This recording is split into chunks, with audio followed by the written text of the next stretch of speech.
You are listening to The Ben Keech Show, where every day the objective is simple. Ben will never stop fighting the fight and lighting the light on topics that affect you every day. Well, good morning, boys and girls. I hope your day is starting off swimmingly. Mine has been. It's time to talk. It's time to get back to the Ben Keech Show. Nice to see you guys. My name is Ben Keech, and whether you're watching on YouTube or Spotify or Apple or whatever, I have a friend of mine who can say, Alexa, play the Ben Keech Show, and Alexa even knows. So I don't really like Alexa, but I guess this is the one time like, okay, fine, I guess she's all right, even though she's actually really an annoying person and someone who I judge. Speaking of judging, let's talk about the title today. Episode 28, What's Wrong with Judging? It's an interesting word because there's all sorts of perceptions about what's okay and what's not okay. And so we're going to get into some of that, even some of the faith aspects, but then honestly, just how it's applied in our everyday life. And when is it okay? When is it not okay? Like always, I love opinions. I love your thoughts. Tell me I'm right. Tell me I'm wrong. Get on there, make comments. I enjoy conversing with folks like you, so feel free to. I do have a good number of people who I get great text messages from and Facebook messages from, and that's great too. So all of it's entertaining, and for me, hopefully for you too. And it actually is humbling to me just to be able to kind of do this, hopefully for as long as I can.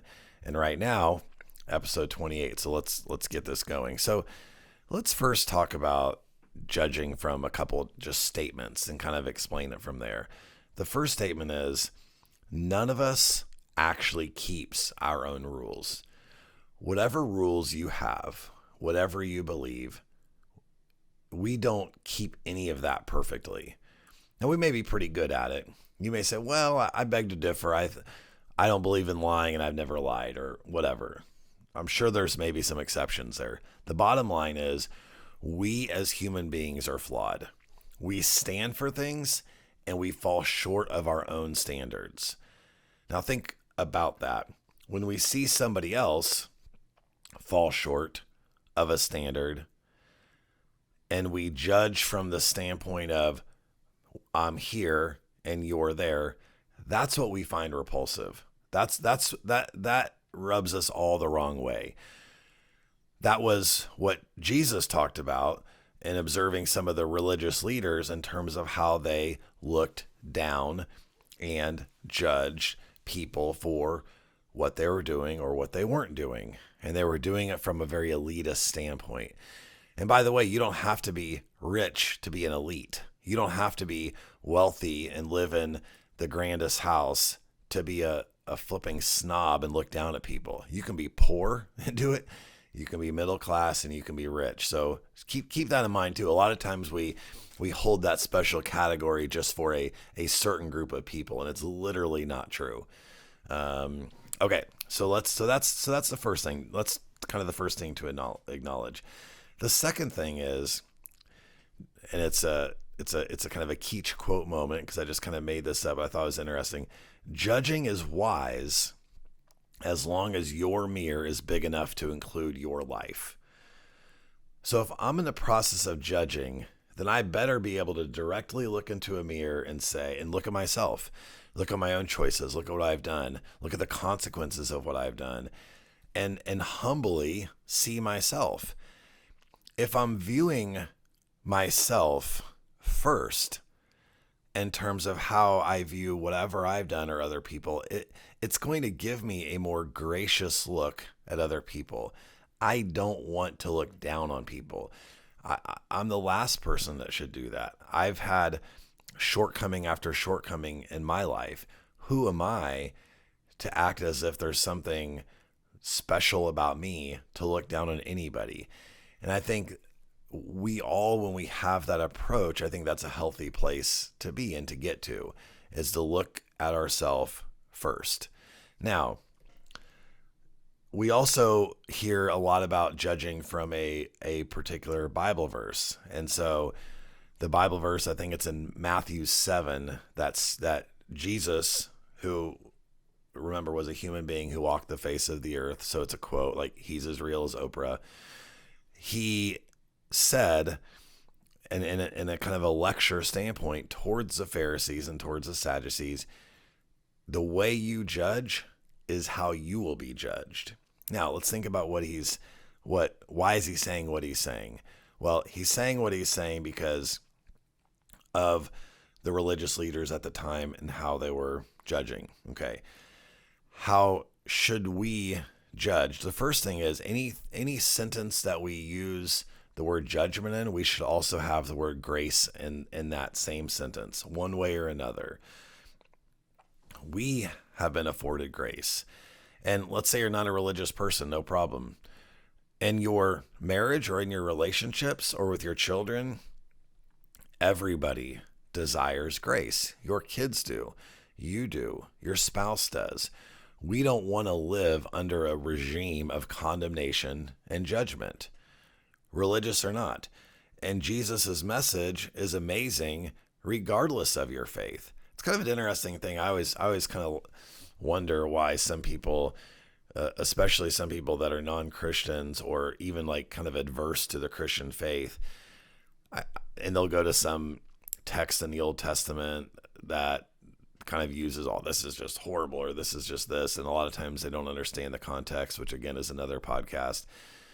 I always find it interesting because the reality is the precepts that Christ talked about, which aren't talked about in all faiths, by the way, the precepts that Christ talked about, how we are to live our lives, how we are to love, grace, humility, forgiveness, repenting. These things are amazing relationship advice pieces for how all people should live their life. So I have a little more respect for someone who's not a Christian who wants to kind of rail against the Christian faith.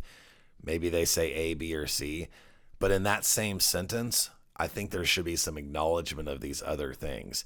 But instead what happens is we use the judgment verse found in Matthew 7 to basically say, let people live their life. Let people do whatever they want to do without judgment. And that also, not so sure about that. So let's look at another statement. Our culture and our society today kind of believes this basic notion that you can have peace at the exclusion of judgment. And so what peace means is if we take all aspects of judgment and throw them in the recycle bin. I did that for all you recycle folks. Throw them in the recycle bin. Then you will have peace. And then they'll add to that statement, which I wholly disagree with. They'll add to that statement, live your truth. Be who you are. What does that even mean? Live your truth. You think every person's, what is every person's truth? You want to write a paper and tell me what your truth is and that you're going to live that out? I mean, your truth is super, super subjective to an individual. Like, are we saying that there's not any bigger picture truth statements, that truth is only relative to the individual? Do you see what that does? Is that makes each individual person their own God. I don't know about that. I think that's, I don't trust people that much or their judgment, because truth comes from our Creator. Why we were created, who we are, how we are to live our lives.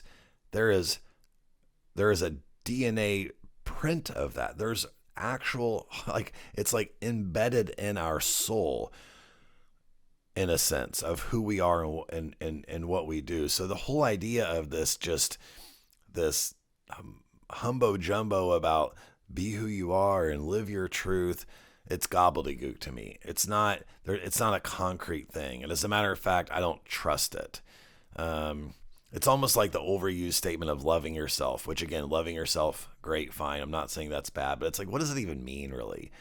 Like, it's too vague and it's too cliche and it sounds cute and people may get warm fuzzies when they hear about it, but I don't know. I think it sounds dumb, honestly. What I want is we can only have peace through an understanding of how we should live our lives and how we shouldn't live our lives. It's not up to me to decide what that truth is. There are already concrete, proven ways, whether you want to look at the faith aspect or not, of how we should live our lives, what should guide us, what should drive us, why we are here. So I'm not a fan of that. I don't believe that. I don't think that judgment in and of itself is bad, but I do think the source of how we okay, what is the source of why judgment feels bad? I mean, don't you think it comes from just not feeling or being accepted at some point? Feeling that judgment, maybe it's from your parents or from your teachers or from people in your life. Like, that's not a good feeling to be judged in that way. But what is a good feeling would be for me to take my best friend and have a conversation like, look, like I don't think what you're doing is, there's another way here. Let's talk about this. Let's help you get back on the right track. That's good. So it's understanding when judgment is wrong, how it's executed wrong, how that makes an individual kind of feel. And that pushes us to this kind of feel-good philosophy of just simply living your truth, whatever that means. Okay, so with all of that, I want to say the quote one more time because I think it's good. Judging is wise as long as your mirror is big enough to include your life. As long as you always have that perspective from a humble approach, from a loving approach, from a caring approach, that's how I want to be judged. That's what Christ was saying. You're going to be judged how you judge, but there's going to be judgment. I'm not even getting into Judgment Day. I'm not talking about a Terminator movie. That's a whole other thing. So, a side note here, a lot of people view God as like this big marshmallow man in the sky who, everything is going to be this, cute, fun kind of thing at the end of the day. And God judges. Like God is a lot of things. And the one thing that he is just. Anyway, that's a different topic too. Okay. So let's move into the parenting vice and the song for today in terms of what's wrong with judging. And again, making sure I answer the question, what's wrong with judging? It's not the judging in and of itself. It's the how. It's the mentality. It's what's going on there. So that's the answer to that question. Okay, let's do the parenting advice first. So the parenting advice in this one is, what do we want to talk to our kids about when it comes to judging? Kids can be super funny because kids will say whatever the heck's on their mind. It's like, oh my gosh, I can't believe they just said that. And it's not always, what they should say, but it can be comical. I'll never forget a story that my brother told me about his oldest son. And it was like they were, he was like 5 years old or something, going to kindergarten for the first time. And there's this little other kid who's throwing a big fit, doesn't want to go to school, screaming and crying. The mom's like dragging the kid into the school. And the little 5-year-old looks at his mom and says, like, what an ass. And it was just this, like, well, it's kind of judgmental anyway, right? That's hilarious. And it's true too. So I don't know, maybe it's not too bad. I don't know how the 5-year-old mentality is with judging, except for that it can be funny. But what we want to do with our kids as they grow and help them, we want them to be empathetic people. We want them to, when they see things that aren't right or that don't make sense, we do want them to understand the backstory. What's going on there? Why do you think that's happening? I mean, a simple example could be a homeless man on the side of the road. Well, there's judgment. Go get a job. Go do this. Go do that. Whatever. But everybody has a story, and everybody also has an excuse. But everybody has a story. And while we don't want to make excuses, it is helpful in terms of how we love people, all people, to kind of get the story, to understand where people are coming from. It makes us a more kind of a softer version of ourselves, it's just good to know. It doesn't mean we justify it. It doesn't mean that it's right or okay, but it always is good to know. Whatever the situation that we may find ourselves judging, you could be judging me for this episode. Well, Oh, he thinks this and that, or, there can be something like that. I was like, where am I coming from? Why am I saying it? Like, just always ask yourself that question, even in relationships. Why is she acting like this? What is he doing? Where are they coming from? What is the source of this sort of thing? Because we judge in a lot of different ways. Just keep asking ourselves that question and teach and model that for your kids, and just watch how their hearts become open to other people. The song today is one of my favorite songs. I've done a Steve Camp song before. Steve Camp is a old 1980s. He's a pastor now, but he's an old 1980s Christian singer who just, always tells it like it is. Like he does not hold back in the lyrics of so many of his songs. And the name of this song is "Don't Tell Them Jesus Loves Them." And so the song is amazing. You can watch the video on YouTube. It's really cool. But what it does is it shows that people all have stories. People have different things that affected their background, and the ways they look at the world, and the ways they do that. And sometimes we operate out of our own hurt. And so don't just go, like as a Christian, don't just go to people and, well, Jesus loves you. Well, Jesus loves you. And the line in there that I really like is, don't tell them Jesus loves them unless you're willing to love them too. Like, it starts with how we model that behavior. It was a command. We're supposed to love people. We're supposed to love our neighbors as ourselves. These are things that Jesus implored us to do. But don't tell them that unless you're actually going to do that. And sometimes to actually do that, you got to know what's going on with people. You got to get a little bit more beyond the surface level. You can't just look at the reactions or what's going on up here. You got to dig deep and kind of understand why. That's love. That's caring. And the song does a wonderful job of, don't be that type of Christian that just says that. And I think it's a wonderful message. The lyrics in the song are amazing. So hopefully you have a chance, you can check that out. It's a really good song too, just like a beautiful song. So anyway, folks, that is good for episode 28. Love chatting with you.